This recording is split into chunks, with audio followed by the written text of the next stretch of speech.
سيدنا مولانا محمد بن عبد الله وعلى آله وصحبه ومن والاه ولا حول ولا قوة إلا بالله.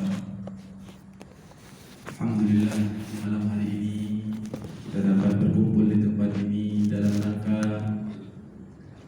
menghadiri silaturahmi dengan tamu kita yang mulia Al-Habib Muhammad bin Hussein bin Anis bin Alwi bin Ali Al-Habsyi.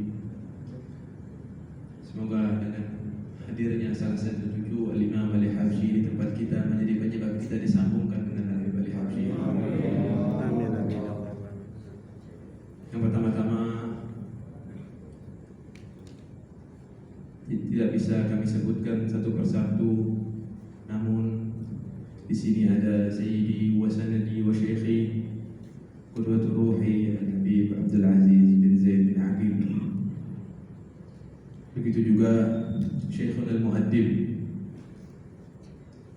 Al-Syekh Abdul Rahim Bahashwen, serta syiban-syiban daripada habaib Habib Zain Al-Habib Zain Al-Kaf, Al-Habib Zain Al-Idrus, dan habaib-habaib lainnya, Habib Aqil bin Salim bin Aqil.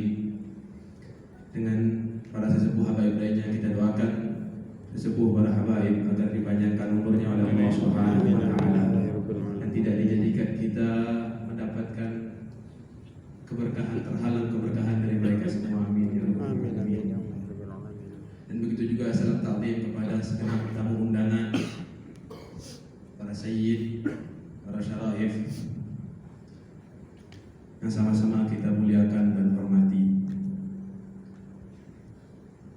Saya di sini sebagai MC ingin sedikit memberikan gambaran bagaimana pentingnya kita sering-sering bermuajahah, sering-sering kita berjumpa, bersilaturahmi, berkumpul di tempat seperti ini. Karena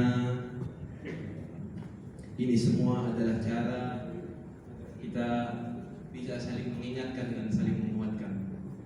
Karena saat ini kita sudah sangat miris dan sedih atas kondisi daripada Alawiyin. Alawiyin sudah banyak yang tidak malu lagi untuk mengikuti daripada adat-adat orang-orang Eropa. Tata cara orang-orang yang jauh bahkan menakutkan, bahkan bertentangan dengan apa yang dibawa oleh datuk-datuknya. Syekh Al-Habib Abdurrahman Al-Mashhur, pengarang daripada Bughyatul Murtasyidin, Mufti Al-Hadramiyah. Beliau adalah seorang mufti, imam, para wali keluar dari tangannya. Apa beliau katakan? Seandainya zaman sekarang ada yang orang berwasiat untuk memberikan hartanya kepada talibul ilm, kepada para pelajar, saya tidak layak masuk di dalam wasiat tersebut. Artinya hanya sekedar menjadi pelajar saja beliau merasa tidak layak karena berkaca melihat daripada datuk-datuknya. Bahkan beliau mengatakan, "Lau khayyarus salaf bainana wa bainal khara' lakhtarul khara'." Seandainya datuk-datuk kita sekarang Al-Idrus, Al-Muhdar dan datuk-datuk kita yang lain, mereka berikan pilihan saat ini untuk memilih kita anak cucunya atau memilih daripada kotoran, mereka akan pilih kotoran. Karena saking buruknya dan menjauhnya kita daripada jalur salaf. Maka dengan tata cara seperti ini, bagaimana kita bisa lebih meningkatkan daripada tausiah-tausiah nanti untuk meningkatkan kedekatan kita dengan para salaf. Yang pertama-tama, acara pertama adalah sambutan daripada sahibul bait Al-Walid Abuya Al-Habib Abdul Aziz bin Zaid bin Aqil. Kemudian dilanjutkan dengan tausiah agama dari tamu kita yang mulia Al-Habib Muhammad bin Hussein Al-Habsyi, dan dilanjutkan doa dari guru kita bersama Syekh Abdul Rahim Bahashwen. Fa'alaihim falyatafaddal mashkur.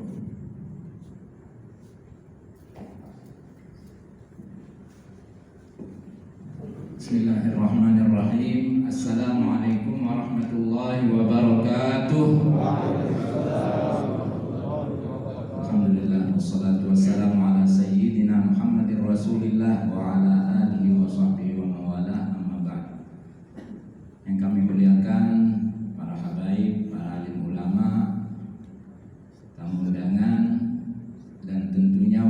khusus Al-Habib Sayyid Muhammad bin Hussein bin Anis bin Alwi bin Ali Habsyi sahibul Maulid, yahfazuhullah wa yahfazuhumullah ta'ala wa rahimahum. Pertama-tama puji syukur kita panjatkan kehadirat Allah Subhanahu wa taala. Salawat salam atas junjungan kita baginda Nabi Muhammad sallallahu alaihi wasallam, keluarga, para sahabatnya, pengikutnya yang setia. Kami di Bidayatul Hidayah mendapat suatu penghormatan dan kehormatan, alhamdulillah, dengan kedatangan Al-Habib, cucu dari penyusun atau penulis Maulid Habsyi. Beliau ini cucu yang keberapa jadinya, keempat ya, kelima ya. Habib Muhammad bin Hussein bin Anis bin Alwi bin Ali. Jadi turunan yang kelima, cucu mungkin yang ketiga atau keempat ya. Jadi kita sangat alhamdulillah, semua kita, terutama Bidayatul Hidayah, alhamdulillah, guru, murid semua di sini alhamdulillah mendapatkan keberkahan dari Allah Subhanahu wa taala dengan datangnya tamu mulia kita. Alhamdulillah. Dan terima kasih kami sampaikan kepada para habaib, para alim ulama, para ustadz, kiai, tuan guru, tamu undangan yang hadir dan berkesempatan datang ke majelis yang mulia ini, insyaallah di sisi Allah Subhanahu wa taala. Jazakumullahu khairal jazaa. Apa yang saya akan sampaikan, terima kasih ya, jazakallahu khair ya Habib, bisa datang ke Lombok. Aqulu marhaban ya ibna Husainin wa ahla. Aqulu marhaban ya ibna Husainin wa ahla. Muhammadin al-Habsyi man jadduhu anisu. Marhaban, aqulu marhaban ya ibna Husainin wa ahla. Muhammadin al-Habsyi man jadduhu anisu. Nazalta Lombok, nazalta bi Lombok. Nawarta Lombok wa nazaltaha sahlan. Fa anta ibnul karim wa ni'mal jalisu. Tidak bisa berpantun, tapi kurang lebih lah ya, karena yang banyak yang nggak ngerti gitu ya, pakai hatinya saja sudah ya. Kalau biasa kita dengar pantun itu cakep katanya ya. Saya ulangi, aqulu marhaban ya ibna Husainin wa ahla. Muhammadin al-Habsyi man jadduhu anisu. Nazalta nawarta Lombok wa nazaltaha sahlan. Fa anta ibnul karim wa ni'mal jalisu. Mudah-mudahan dengan kedatangan beliau bertambah lagi keberkahan kebaikan untuk kita, keluarga kita, anak-anak kita, kerabat kita, tetangga kita, jazirah kita, Lombok, kemudian negeri kita Indonesia, insyaallah, amin ya rabbal alamin. Ini saja sedikit sebagai mukaddimah dari kami. Mohon dimaafkan bila ada kesalahan, kekeliruan, kekurangan dari kedatangan pelungguh dan antum semua, dan juga Habib tentunya. Mohon maaf yang sebesar-besarnya. Wal afu minkum. Wassalamualaikum warahmatullahi wabarakatuh.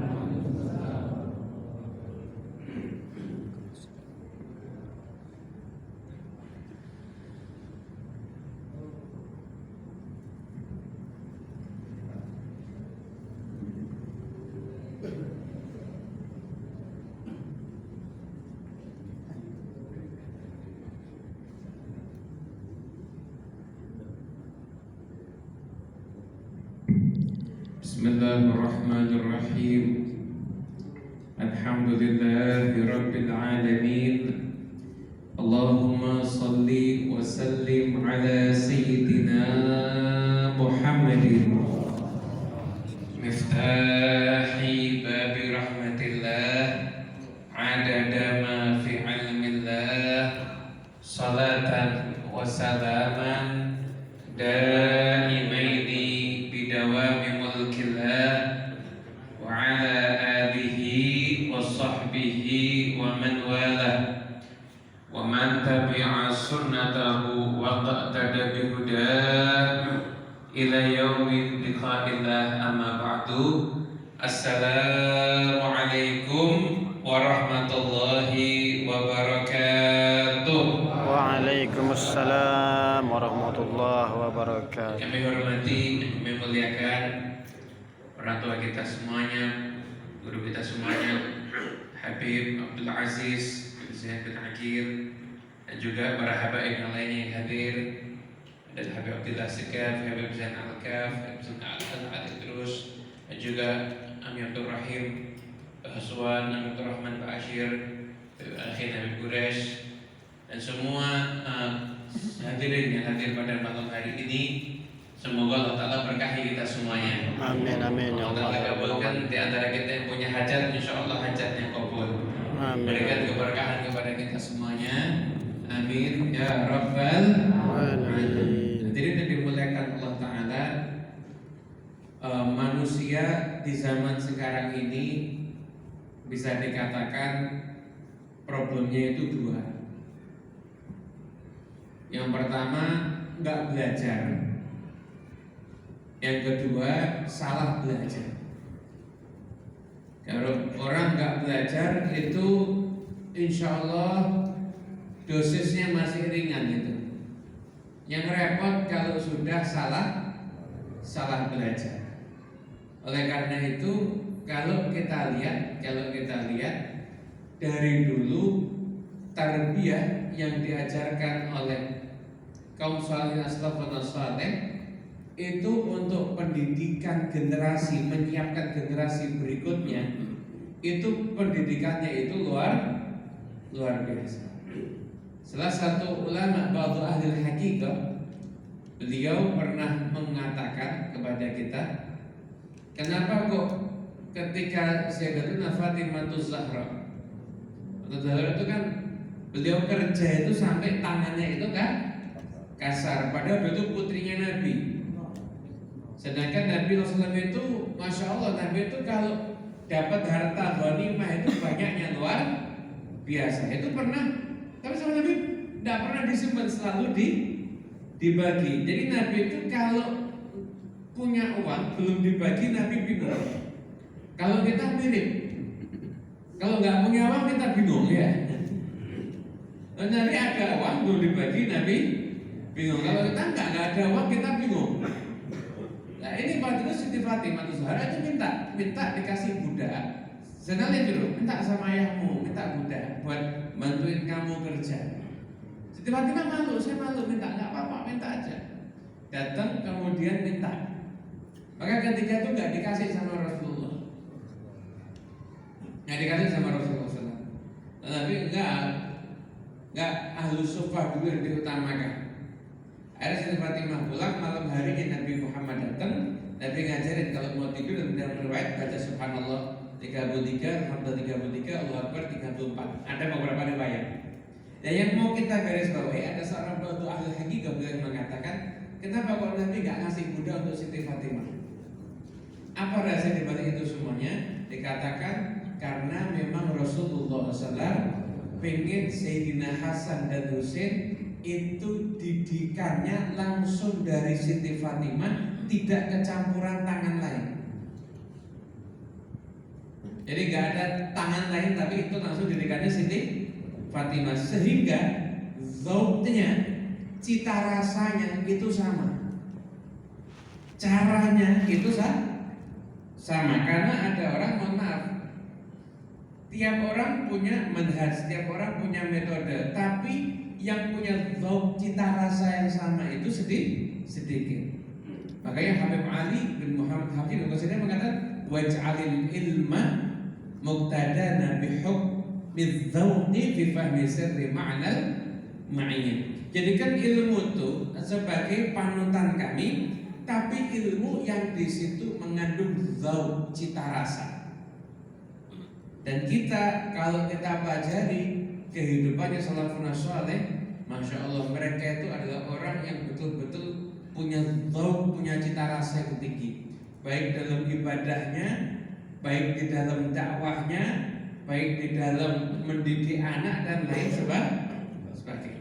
Jadi kita lihat sekarang, kita sekarang ini kita kalau mau belajar mau pergi kita tinggal niru. Jadi kita nih udah disiapin idola, model, guru. Jadi kita tuh tinggal copy paste kehidupannya, tempel ke kehidupan kita, selesai. Kitab yang mereka baca, kita baca. Amal yang mereka lakukan, kita lakukan semampu kita, itu selesai. Udah, kita insya Allah selamat dunia akhirat, insya Allah. Caranya mereka mendidik anak, kita juga niru cara kita seperti itu. Caranya mereka berdakwah, kita juga niru caranya mereka seperti itu. Jadi kalau lihat salafun saleh itu, aslafun saleh ini para leluhur kita, itu dakwahnya itu mesti ngasih makan orang. Mesti ngasih makan orang. Kenapa? Karena tahu orang lapar jangan diceramain. Ini orang lapar, nih antum sudah lapar apa belum? Kalau sudah lapar kita persingkat ceramahnya nanti. Orang lapar itu jangan diceramain, nggak mungkin masuk, benar nggak? Ini salafun saleh itu tidak pasti ngasih makan. Maka Anda lihat, dimanapun acara itu rata-rata pasti ada makanan yang dibagikan. Coba Anda lihat, kalau roha ada syahi, ada roti, roha santai. Kalau haul, ya begitu nyiapin kambing nggak dikit loh. Untuk semampunya masak, nyiapin daging kambing, pilihkan makanan yang sehari-hari mereka makan. Dan tamunya sama tuan rumah makanannya sama. Makanannya sama, nggak beda. Tamunya makannya itu, tuan rumah makannya pun juga itu. Makan semua itu memang cara dakwah gitu, ngasih makan orang lain, nyenengkan orang lain. Nanti satu baru dikasih nasihat, itu caranya mereka seperti itu.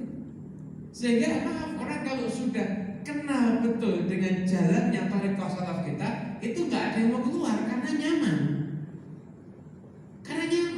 Datang maulid kita masih dengar itu seringkali Habib Anis itu ngasih nasihat begini. Orang itu kalau membuat majelis itu harus jaga yang dihirup enak.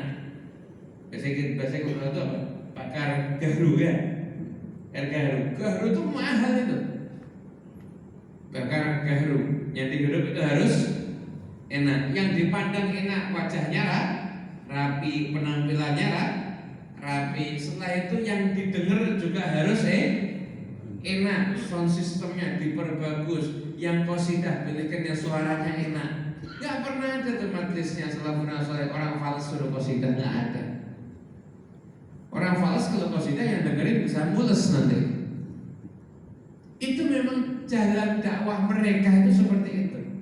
Dakwah itu dengan berbagi kesenangan dengan orang lain. Nanti mereka ngarahkan ikut jalan mereka. Itu seperti itu.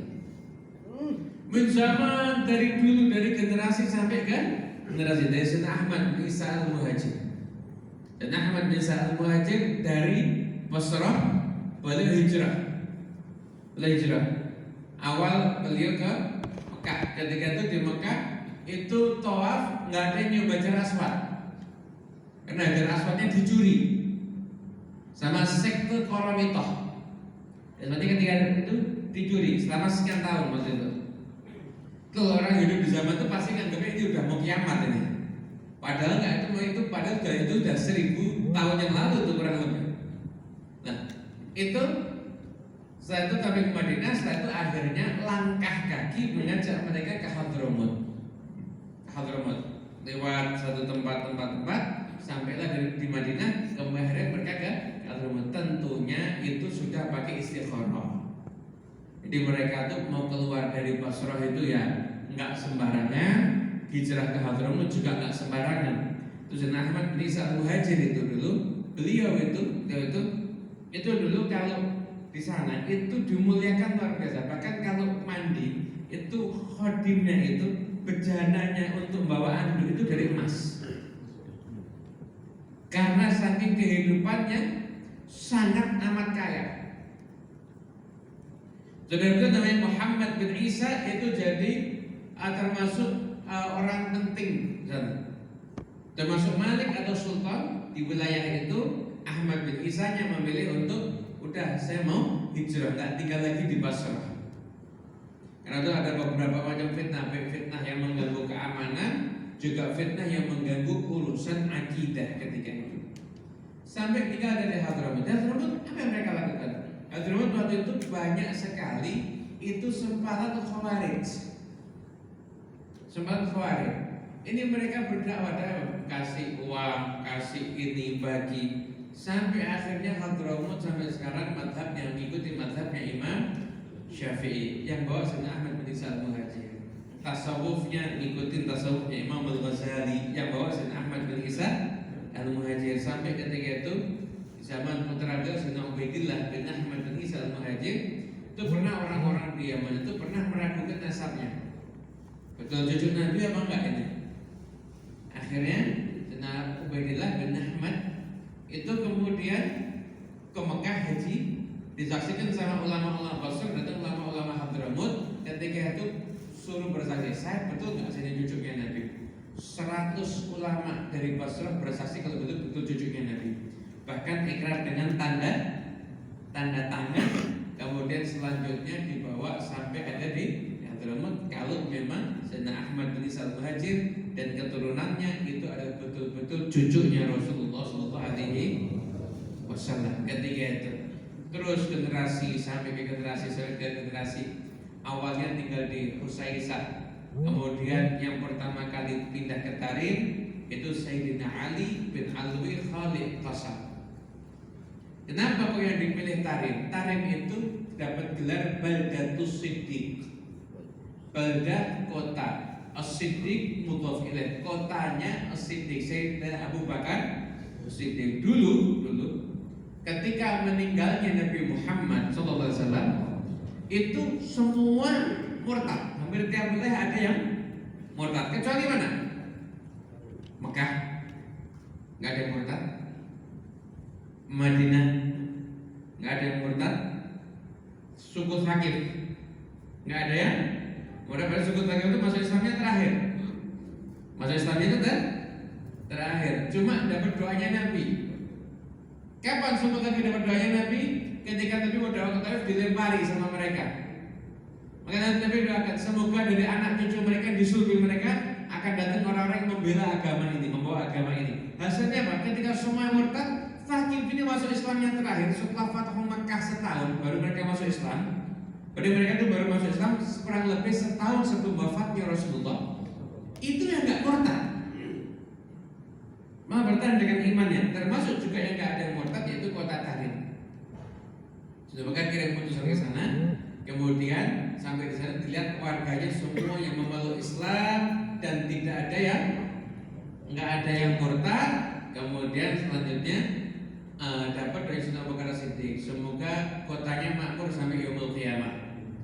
Airnya itu segar, dan yang ketiga di sana akan ditumbuhkan banyak sekali para ulama. Makanya yang pertama kali hijrah ke Tarim itu Sayyidina Ali bin Alwi Khalid Qasam.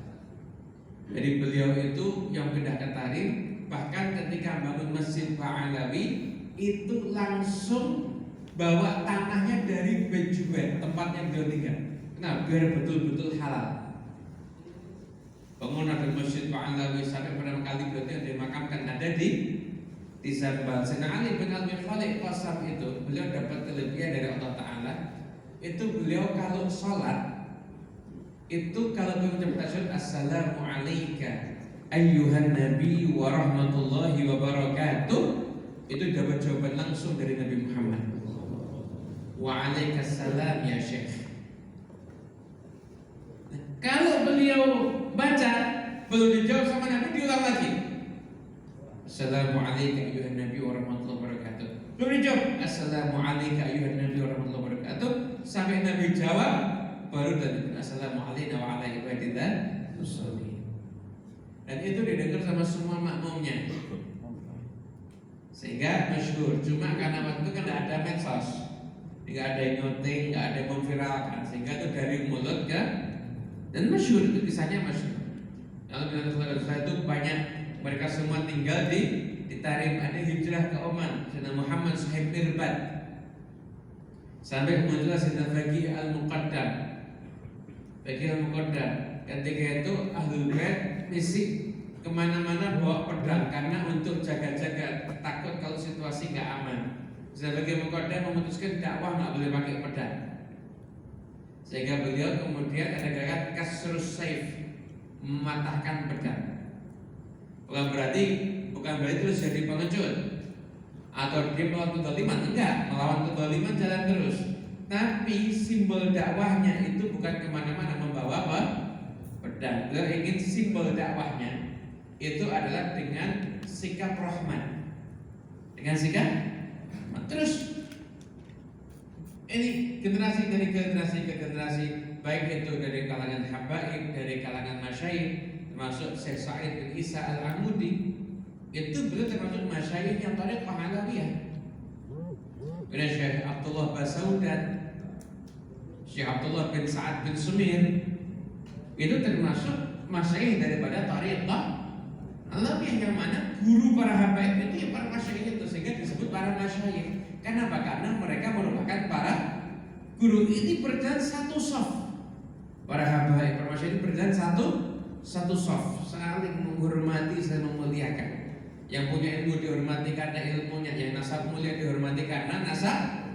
Terus generasi ke generasi ke generasi sampai datanglah generasi Sayyidina Umar bin Abdurrahman Al-Attas, ada bin Huraidah.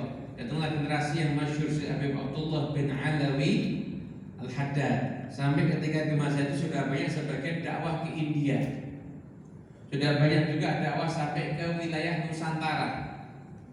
Terus generasi ketiga, Wali Songo itu bukan dari Said Abdul Malik. Said Abdul Malik itu pamannya Baqi Muqaddam. Pamannya Baqi Muqaddam itu namanya Said Abdul Malik, punya keturunan mereka yang berdakwah ada di Indonesia, yaitu para Wali Songo itu. Ya pernah ada salah satu seminar di Pondok Pesantren Sidogiri ketika itu membahas tentang siapakah penyebar Islam yang ada di Nusantara ini. Maka hasil dari seminar di tahun 53 itu adalah mereka yang membawa Islam ke negara Indonesia ini adalah anak cucu Nabi Muhammad SAW melalui datuknya itu yang bernama Sayyid Abdul Malik, yang nasabnya bersambung sampai ke Sayyidina Alawi bin Ubaidillah bin Ahmad bin Isa Al-Muhajir. Nasab sambung sampai ke Rasulullah SAW. Terus generasi dakwahnya terus berlanjut. Habibullah Haddad dengan dakwahnya sampai nggak kenal Habibullah Haddad. Usianya 4 tahun secara zahir nggak bisa ngelihat. Usianya 4 tahun secara zahir nggak bisa ngelihat. Kena cacar, dikasih minyak sama pamannya yang agak mendetuk, cacar naik ke mata, nggak bisa ngelihat. Itu nggak bisa ngelihatnya aja. Wiritannya itu sholat sunnahnya 200 rakaat di setiap masjid yang ada di Kota Tarim. Itu yang nggak bisa ngelihat, itu makomnya kayak gitu ibadahnya. Ini Habibullah bin Alawi Haddad, beliau itu kalau dibilang nggak bisa ngelihat, orang kan bingung. Kadang lebih lihat daripada orang yang lihat. Dan perlu kita tahu zamannya Habibullah Haddad, orang nggak ada yang belajar sama beliau, nggak ada orang mau belajar sama beliau. Sampai murid-muridnya bilang, ini guru kita saat ini kok nggak ada yang ngaji ya? Kata murid yang lain, diam, jangan kamu viralkan guru kita. Nanti kalau muridnya yang datang banyak, jatahnya kita kurang. Biarin aja, kita ambil sendiri guru kita. Dan Allah bin Haddad itu di masa hidupnya, kan orang jarang ada yang kenal. Taunya ada orang buta, itu aja. Ada satu orang ketika itu penasaran, ini orang bisa apa? Enggak ngelihat kok orang datang ke sana semua. Orang ini datang ke majelis Habibullah Haddad, majelis dikasih kopi. Dan majelis kita kan kalau nggak teh kopi ya, kopi itu biasanya kopi zanjabil ya, kopi kasih jahe itu kasih. Habibullah Haddad yang ngajar bilang, ada fulan yang di pojok, hati-hati itu di kopinya ada lalat. Orang itu dia gitu, dia yang terima kopi nggak lihat kalau ada lalat. Habibullah Haddad yang di depan malah lihat. Sekarang saya taslim percaya saya Habibullah Haddad. Baru percaya gara-gara lalat ternyata. Dulu ada orang datang dari luar mau ke Tarim. Rombongannya yuk kita makan tempatnya Habib Abdullah Al-Haddad. Kata yang satu nggak mau. Tempatnya Al-Haddad tuh kadang-kadang makannya sederhana. Saya tuh pengen kuliner di sini. Ada temannya makan tempatnya Al-Haddad. Orang ini kuliner tempat lain, makan tempat lain. Malam harinya sakit perut. Sakit perut gak bisa buang hajat. Jadi buang hajat tapi tidak keluar. Sakitnya itu luar biasa. Kata sahabatnya, kamu masuk kota Tarim, ini kota orang mulia. Harusnya orang masuk ke sini dimuliakan. Kamu malah sakit. Pikiran kamu apa? Saya ngeritik makanannya Hayatullah Haddad. Ya obatnya cuma satu, makan Hayatullah Haddad. Ternyata datang ke rumah Hayatullah Haddad. Sampai sana Habib minta makan, tidak ada makanan, sudah habis semuanya. Minta makan tidak ada, cuma air kobokan bekasnya tamu makan masih ada. Ya udah mana? Diminum sembuh langsung bisa buang hajat. Itu generasi Hayatullah Haddad. Terus sampai ke generasi Habib, selanjutnya Habib satu banyak disebut seperti Habib Ali bin Abdullah Segaf, Habib Umar bin Segaf bin Muhammad Segaf As-Safi, Ibn Umar bin Segaf, Abu Abdullah Hasan bin Salih Al-Bahar, sampai generasi Syekh Mulia tadi disebut Habib Abdurrahman bin Muhammad Al-Masyhur, sezaman dengan Habib Ali bin Muhammad Al-Habsyi Syekh Muhammad Al-Duduran, juga dengan Habib Ahmad bin Hasan Al-Attas, satu zaman semuanya, orang-orang soleh semuanya. Yang Habib Abdurrahman dakwah dengan makomnya beliau sebagai mufti, Habib Ali dakwah ngajak orang cinta kepada Nabi SAW. Itu Habib Ali, beliau di Sewot pernah 3 bulan nanggung makannya penduduk Sewot. Kata Habib Ali, waktu makan dasar bingung, yang tidak punya makan tinggal buka pintu-pintu rumahnya. Habib Ali dikirimin makanan, nanti makan rumah tetangganya, makan semuanya selama 3 bulan. Selama 3 bulan. Anda tahu Habib Ali jamu makan selama 3 bulan, Anda kira terus dicintai. Musuhnya juga ada.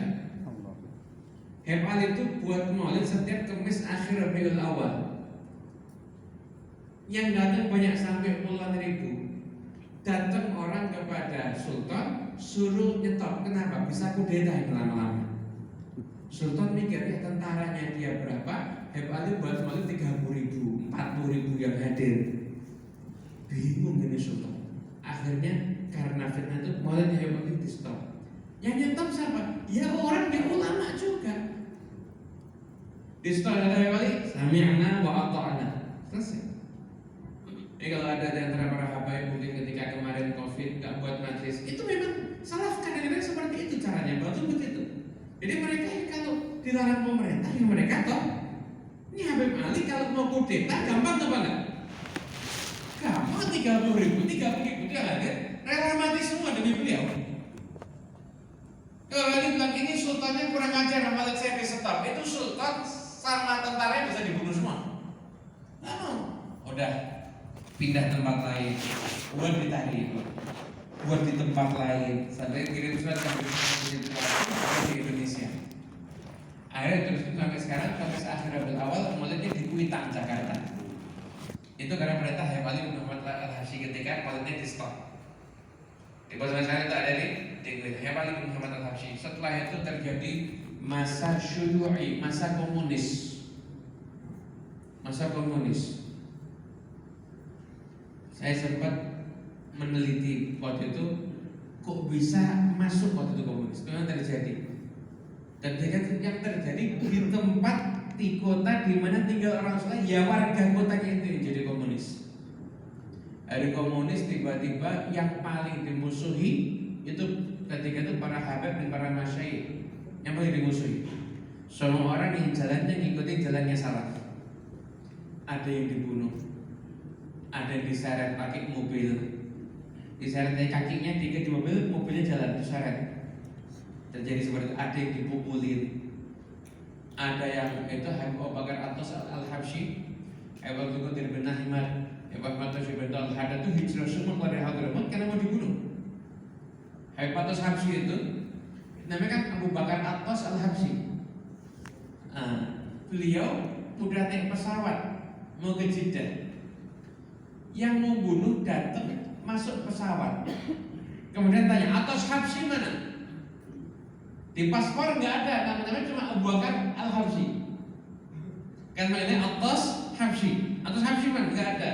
Yang bunuh turun pesawat naik, selamat Habibie. Kalau masih ketahuan pasti dieksekusi. Karena udah dideketin sampai naik kan? Saat itu terjadi masa Syuyu'i. Makanya itu orang-orang ketakutan. Ini Thariqahnya sholat gimana? Berkembang apa enggak ya? Selesai masa Syuyu'i, Allah Ta'ala munculkan lagi dengan caranya. Sekarang ini di wilayah kota Tarim itu ada ribuan orang Indonesia, orang Malaysia, orang Kanada, orang Inggris, orang Amerika, orang Australia, bahkan dari Jazirah Arab, Oman, dari Yordan, dari mana-mana belajar di kota tadi, ingin mengkaji tentang Thariqah Alawiyah. Nah, sekarang PR-nya ada kita. Kok kita nggak tertarik untuk mengkaji thariqahnya salaf-salaf kita semua? Kan rugi kita. Orang itu dari Amerika, itu ada orang dari Australia itu neliti semua tentang Islam diteliti. Sampai akhirnya dia memilih, saya mau hidup pakai jalan hidupnya Habib Abdullah Al-Haddad. Kenapa? Ini yang paling bagus menurut saya. Ya kita kalau nggak kepengen tahu ya kita merugi. Makanya yuk kita ikuti dakwahnya aja salaf kita, jalannya salaf kita. Dan kita ini yang buat kita ini kurang senang, kurang cinta sama mereka karena kita kurang kenal sama mereka. Kita harus sering dapat informasi tentang mereka. Dan mereka, saya bukan hanya cenderung Anda cuma mengkaji karamahnya aja, tapi Anda perlu mengkaji akhlaknya, ilmunya. Ini salafun salih itu. Mereka usia kecil, hafidul wulida bintari wa hafidul Qur'anil azim. Mereka usia 5 tahun itu bisa hafal Quran semua. Kita umur berapa hafal Quran? Itu ngapakan aja bid'ah kadang-kadang dengan susah payah. Ini mereka umur 5 tahun betul hafal Quran semua. Kemudian mereka juga bagaimana? Hebatnya Habsyi itu, beliau kalau hafal 12 syarah kitab Minhajul Talibin, sebagian lama lagi hafal kitab Minhaj, sebagian lagi hafal kitab ini, ilmunya luar biasa, hafal hadis Bulughul Maram. Habib Ahmad bin Abdurrahman As-Sagaf, muridnya Habib Ali Al-Habsyi Syaikhul Walid, itu ayahnya Habib Abdul Qadir bin Ahmad Jidah, tahu kan? Habib Abdul Qadir bin Ahmad, tahu kan? Abdul Qadir bin Ahmad bin Abdurrahman. Habib Ahmad bin Abdurrahman ini apal Sahih Bukhari. Ini generasi baru 100 tahun yang lalu ya. Hafal Quran apal. Quran bisa ditanya, Sahih Bukhari apal, apalagi Quran. Quran apal, hadis Sahih Bukhari apal. Sampai ketika orang-orang datang bilang, Habib, tinggalmu jangan di Seoul. Di mana? Mesir tinggalnya harusnya. Kenapa apal Sahih Bukhari kok? Termasuk orang teralim di dunia mungkin di saat itu. Alimnya luar biasa. Apa Sahih Bukhari fi dhahril ghaib, di luar kepala.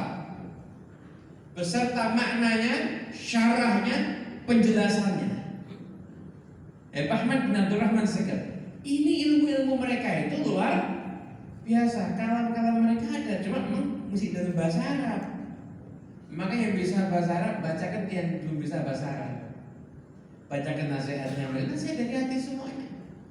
Nasihat dari hati semuanya. Apa saya kira orang hidupnya nggak pernah maksiat, mati nggak pernah lihat haram, nggak pernah ngomongin orang, subuh nggak pernah telat, tahajud, istiqomah. Itu kalau ngomong omongannya barokah apa enggak?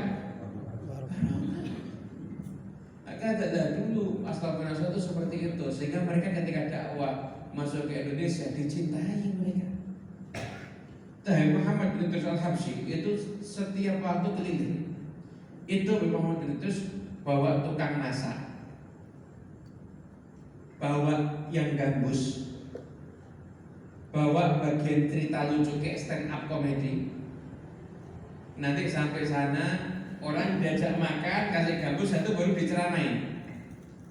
Nanti orang datang konsultasi ada masalah rumah tangga ini tuh. Kalau ada masalah sama keluarganya didatengin, keluarga duduk sampai damai, nggak ada permusuhan lagi, baru belum nanti pindah kotanya. Terus seperti itu dakwahnya. Dicintai apa enggak? Cintai. Itu kalau Abu Muhammad bin Idrus mau datang, seneng orang. Seneng. Coba itu Abu Muhammad, coba sekarang Muhammad bin Idrus ini mau datang, kan bingung urunan dulu ini. Uang tiket, uang konsumsi, uang apa lagi ini. Muhammad bin Idrus yang datang orang seneng, alhamdulillah makan kambing, dengerin gambus, ada yang cerita lucu. Seneng nggak? Saya itu kasih nasihatnya masuk nggak? Masuk. Itu dulu dakwahnya mereka gitu, sehingga mereka dicintai. Oleh karena itu, maka kami menyampaikan. Saya kebetulan khidmat di Rabithah Pusat. Rabithah Pusat, dan kita bagian humas. Jangan Taufik untuk bagian humas. Jadi kita alhamdulillah wilayah Lombok ini termasuk Ibu Gures ini aktif ngirim kegiatan ke grup Talawiyah nasional ya kan Bu? Gures ini aktif ngirim kegiatan, masya Allah. Dan ini Habib Gures ini berhasil karena pendahulunya sama sesepuh juga dukung beliau. Nah, makanya akhirnya beliau jadi semangat. Masya Allah, ini Rabithah sekarang banyak anak-anak muda yang dapat support dari orang-orang tua, para sesepuh, akhirnya jadinya bagus. Sekarang yang sesepuh tinggal kasih arahan, doakan, insya Allah beres semuanya nanti. Beres semuanya. Dan yang muda jangan pernah meninggalkan yang sesepuh. Yang meninggalkan yang sesepuh.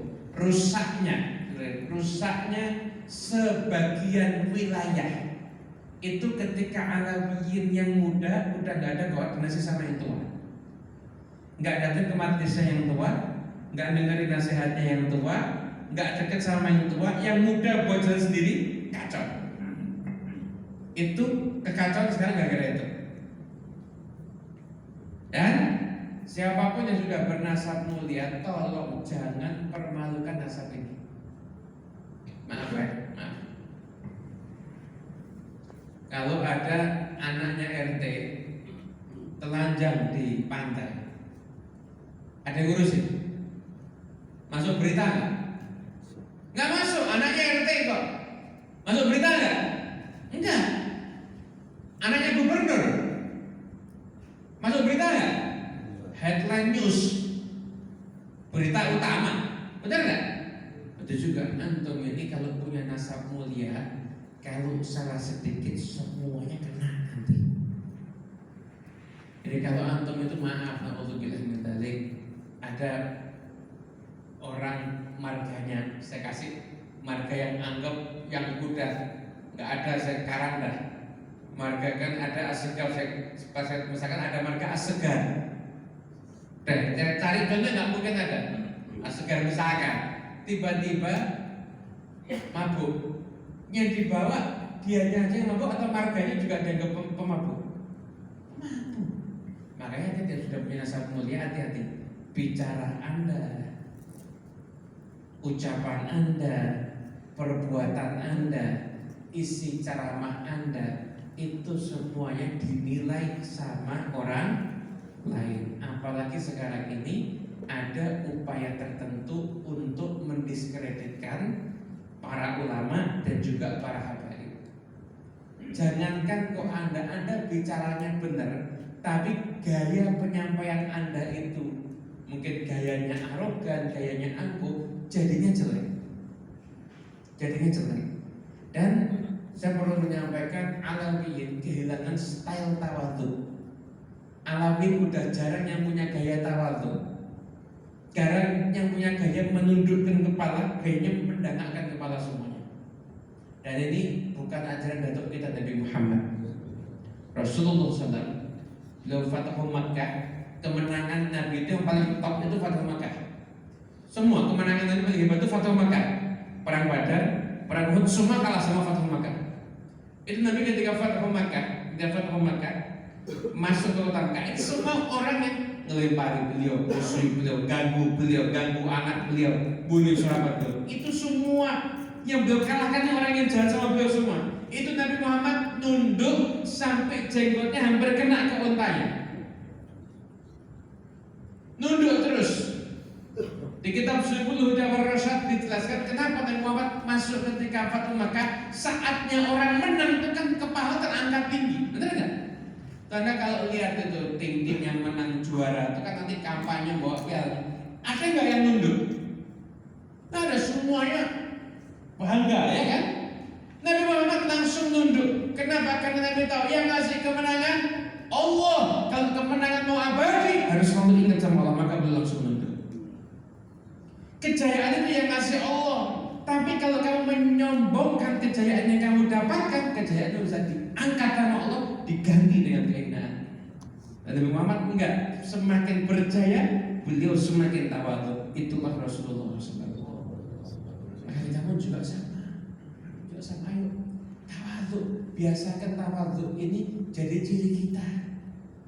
Jadi ciri kita itu yang harus kita pegang. Setiap apapun yang beliau itu membawa nasab mulia sambung ke Nabi Muhammad SAW, maka akhlaknya itu dinilai oleh masyarakat. Maka tunjukkan akhlak yang mulia.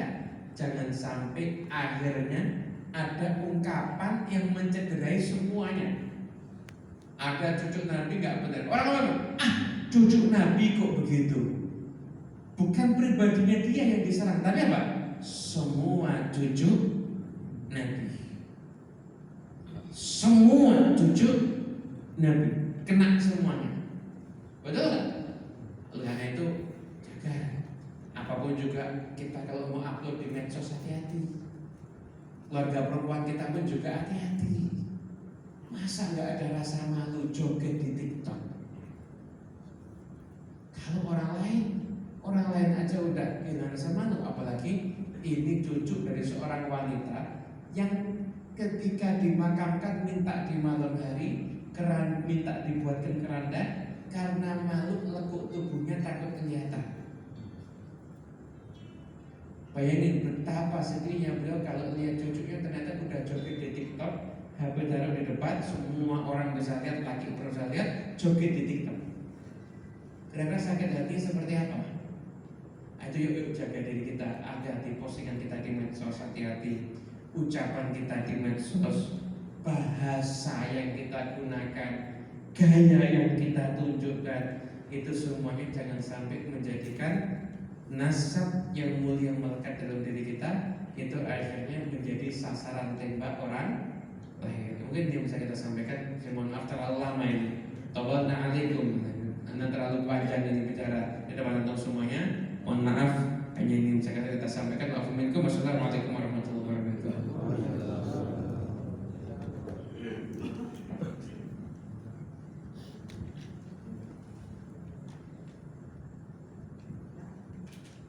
Mumpung Habib Muhammad bin Hussein Habsyi ini ada di tengah-tengah kita, kemudian kita lagi baca Maulid Habsyi, alhamdulillah mohon kesediaannya untuk memberikan ijazah kepada semua kita yang hadir dalam majelis ini sebelum doa.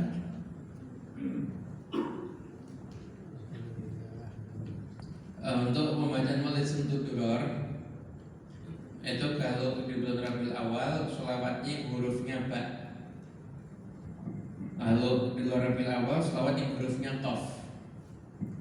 Kemudian dari fasal pertama sampai mahalul qiyam itu dibaca semua. Perkara diseling qasidah nggak apa-apa. Kan ada 7 fasal tuh. Dan baca fasal, baca rawi itu singkat. Allah satu rawi paling 1 menit, mentok 2 menit. Selingin qasidah 2 fasal qasidah nggak ada masalah. Tapi sampai qiyam dibaca semua. Mahalul qiyam selanjutnya wahina baroza. Wahina baroza wala qad tasofa. Selanjutnya baru wahina baroza itu kenapa kok harus dibaca? Karena itu intinya maulid. Maulid itu kan kelahiran Nabi. Lagi saya kelahiran Nabinya itu pada fasal wahina baroza. Ada orang kalau baca maulid nggak baca wahina baroza itu kayak pesen es teh tapi nggak pakai teh, atau pesen nasi goreng tapi nggak pakai nasi, ya bumbu berarti itu. Ya. Kemudian selanjutnya dibaca doa, tintingin qasidah itu boleh. Kata dari ini hebatnya ketika buat maulid ini nggak langsung beliau proklamirkan, tapi beliau suruh muridnya ketika itu berangkat ke Madinah dibaca di depan makam Nabi. Muridnya mimpi Nabi, Nabi ambil bukunya, dibaca sama Nabi dari awal sampai akhir, Nabi ridha, baru setelah itu diajarkan sama Habib Ali, disebarkan kemana-mana. Karena itu saya sampai ijazah, nanti jawab komplain ijazah ya. Ajastukum kama ajazani Sayyidul Walid Habib Husain, kama ajazal Habib Anis, kama ajazal Habib Ali, kama ajazal Habib Ali bin Muhammad bin Sultan Habib bin Malik Sabtudur. Doa.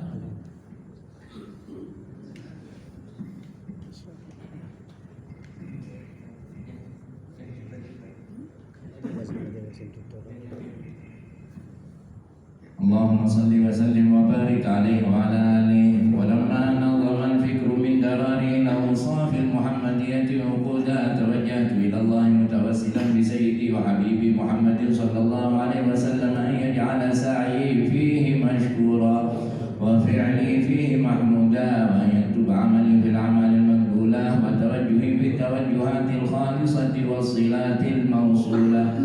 اللهم يا من إليه تتوجه الآمال فتعود ظافرة، وعلى باب عزته تحط الرحال فتغشاها منه الفيوضات الغامرة. نتوجه إليك بأشرف الوسائل لديك سيد المرسلين عبدك الصادق الأمين سيدنا محمد الذي عمت رسالته العالمين، أن تصلي وتسلم على تلك الذات الكاملة مستودع أمانتك وحفيظ سرك وحامل راية دعوتك الشاملة، الأب الأكبر المحبوب لك والمخصص بالشرف الأفخر في كل موطن من مواطن القرب ومظهر، قاسم إمدادك في عبادك وسالك كؤوس إرشادك لأهل ودادك سيد الكونين وأشرف الثقلين، العبد المحبوب الخالص المخصوص منك بأجل الخصائص.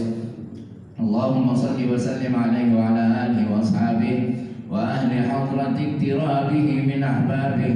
اللهم إنا نقدم إليك جاه هذا النبي الكريم ونتوسل إليك بشرف مقامه العظيم أن تلاحظنا في حركاتنا وسكناتنا بعين عنايتك، وأن تحفظنا في جميع أطوارنا وتقلباتنا بجميل رعايتك وحصين وقايتك، وأن تبلغنا من شرف القرب إليك وإلى هذا الحبيب غاية آمالنا، وتتقبل منا ما تحركنا فيه من نياتنا وأعمالنا، تجعلنا في حضرة هذا الحبيب من الحاضرين، وفي طرائق اتباعه من السالكين، ولحقك وحقه من المؤدين، ولعهدك من الحافظين.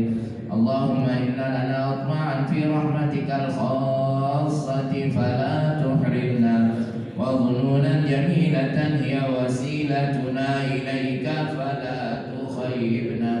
آمنا بك وبرسولك وما جاء به من الدين، وتوجهنا به إليك مستشفعين أن تقابل المذنب منا بالغفران، والمسيء بالإحسان، والسائل بما سأل، والمؤمل بما أمل، وأن تجعلنا ممن نصر هذا الحبيب ووازره ووالاه وظهره، وعم ببركته وشرف وجهته أولادنا ووالدينا وأهل قطرنا ووالينا وجميع المسلمين والمسلمات والمؤمنين والمؤمنات في جميع الجهات، وأدم راية الدين القويم في جميع الأقطار منشورة، ومعالم الإسلام والإيمان بأهلها معمورة معنى وصورة، واكشف اللهم كربة المكروب، واكشف اللهم كربة المكروب، واقض دين المدينين، واغفر للمذنبين، وتقبل توبة التائبين، وانشر رحمتك على عبادك المؤمنين أجمعين، واكفي شر المعتدين والظالمين، وابسط العدل بولاة الحق في جميع النواحي والأبطال، وأيدهم بتأييد من عندك ونصر على المعاندين من المنافقين والكفار،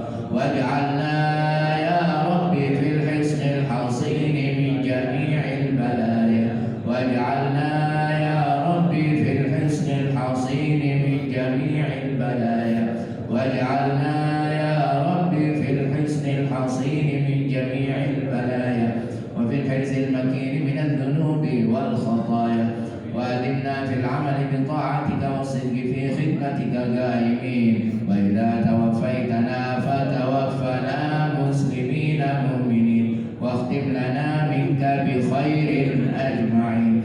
صل وسلم على هذا الحبيب المحبوب للأجسام والأرواح والقلوب، وعلى آله وصحبه ومن إليه منسوب، وآخر دعوانا الحمد لله رب العالمين.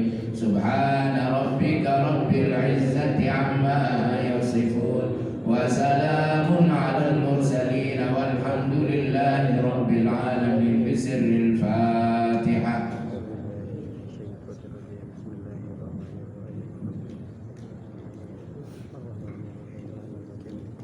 Alhamdulillah, dengan selesainya doa, selesailah acara kita.